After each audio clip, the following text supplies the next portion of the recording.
So it has stopped raining in Yakushima a few minutes ago, and now it's all sunshine.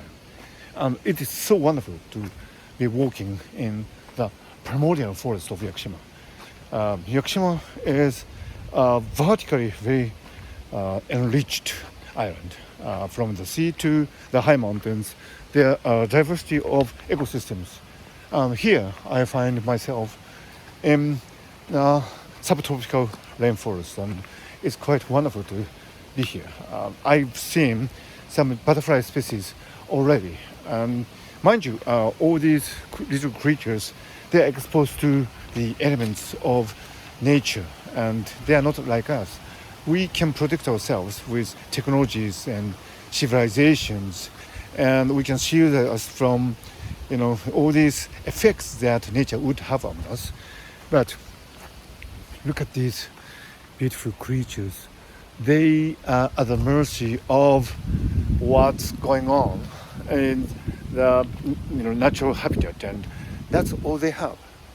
But if you think about it, our ancestors would have lived in environments like this one, and they would have been exposed to the elements of nature, the brutal forces that come our way when we are in the wild. So, we should never forget our roots, I think, where we came from.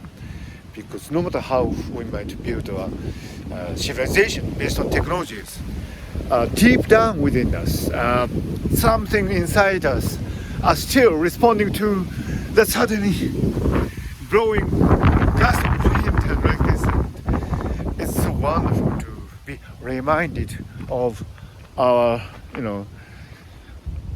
fountain of life that existed before all these really wonderful, machinery of civilization came into being. And that's why I really love walking in Yakushima, because it reminds me of my really wonderful roots, which dates back to thousands and thousands of years ago, and that's beautiful.